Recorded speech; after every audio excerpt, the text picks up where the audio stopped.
Bonjour, dans pas si longtemps, à la mi-décembre si je me rappelle bien, nous aurons droit au dernier volet de la nouvelle trilogie Star Wars, à savoir Rise of the Skywalker, l'ascension de Skywalker ou des Skywalker, je ne sais plus ce que ça donne en français, et je me suis dit que ça serait peut-être l'occasion de revenir sur un kit que je vous ai pas encore présenté, tout simplement parce que en fait c'est exactement la même chose que le précédent A-Wing de la Résistance que je vous ai déjà présenté en bleu, il y a déjà peut-être 2 ans de cela, je ne sais plus.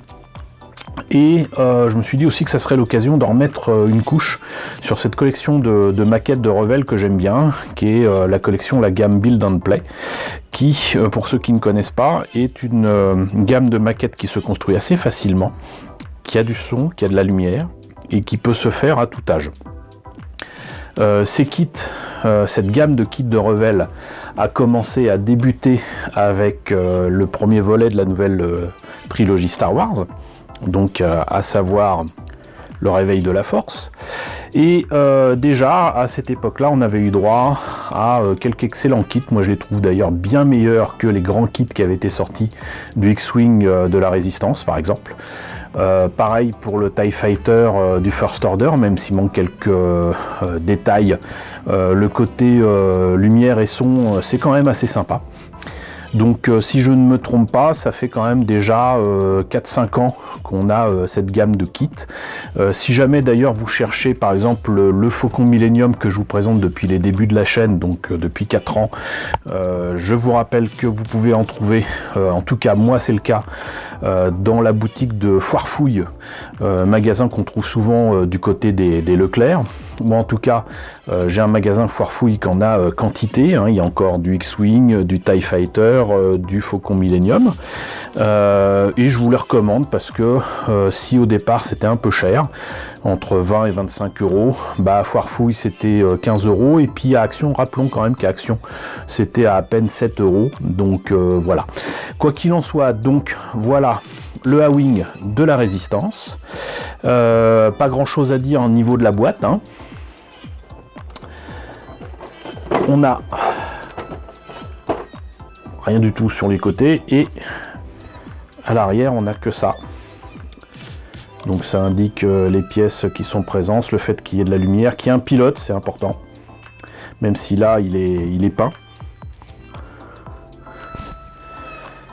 Et voilà, donc vu qu'on a déjà fait le tour de la boîte, on va voir ce que ça donne à l'intérieur.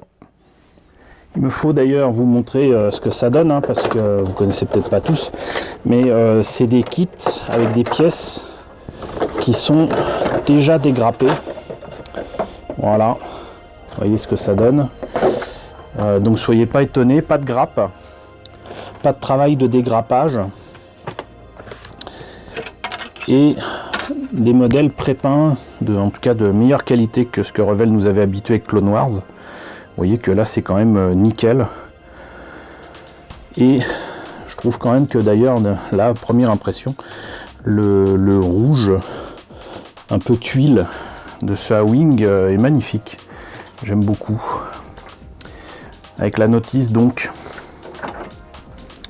en couleur, très clairement pour les mômes. Donc les pièces en présence, et comme elles sont dégrappées, il faut non seulement les repérer mais aussi les numéroter. Donc voilà, rien de plus simple. On commence par le cockpit, surtout par la verrière. Ici on ajoute les détails du bas de la carlingue, on va dire. Ensuite le gros du vaisseau, avec très certainement la partie électronique avec son et lumière, qui comprend et le cockpit et les réacteurs. Les trains d'atterrissage escamotables, on rejoint les deux bouts. On finit par mettre le pilote qui est à peindre si je ne me trompe pas. Les moteurs, les ailerons, et ma foi après les armes, et on a fini. Donc puisque ça a l'air d'être assez simple, ce que je vais faire, c'est que je vais le monter en time-lapse.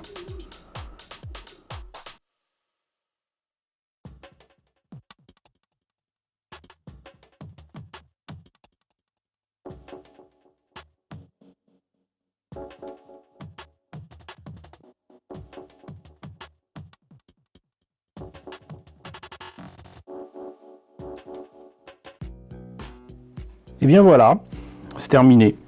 J'aurais pu prendre moins de temps si j'avais un peu mieux regardé la notice de montage. Je me suis trompé sur certaines pièces. Mais je répète certainement ce que j'ai déjà dit sur le A-Wing bleu. Le montage et surtout l'agencement des pièces est quand même vachement bien pensé, un petit peu comme pour les gâchapon japonais, notamment pour les moteurs. Je me suis un peu trompé, mais il y a des pièces qui vont dans un sens et pas dans un autre, des choses avec des petits bouts de plastique qui sont en pointillés et puis d'autres avec un seul tiret. Enfin voilà, il y a des trucs absolument bien pensés. Et sinon, ça, je pense que grosso modo, ça doit prendre 5 minutes à monter. J'ai mis 10 minutes parce que je me suis trompé sur certaines pièces, mais rien de grave, puisqu'encore une fois, ça se monte, ça ne se colle pas. Ça peut se coller, mais il n'y a pas obligation que ça le soit. Et sinon, je ne m'en rappelais plus, mais le pilote est pré-peint. Bon, vaut mieux revoir la peinture parce que là, un petit peu trop proche des pilotes d'avions réels, on va dire. Donc ça, c'était la bonne surprise parce que je ne me rappelais plus, tout simplement. Ça fait toujours aussi jouet, mais c'est pas grave. Parce que ça peut très bien être rattrapé. C'est un petit peu plus fin que dans mes souvenirs aussi. L'aspect train d'atterrissage escamotable fait aussi également jouet.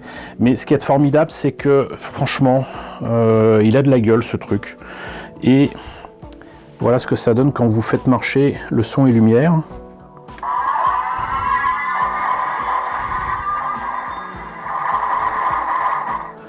Voilà, je pense que même si j'ai pas mis le micro dessus, vous entendez parfaitement. Donc a priori, il n'y a que 2 bruits.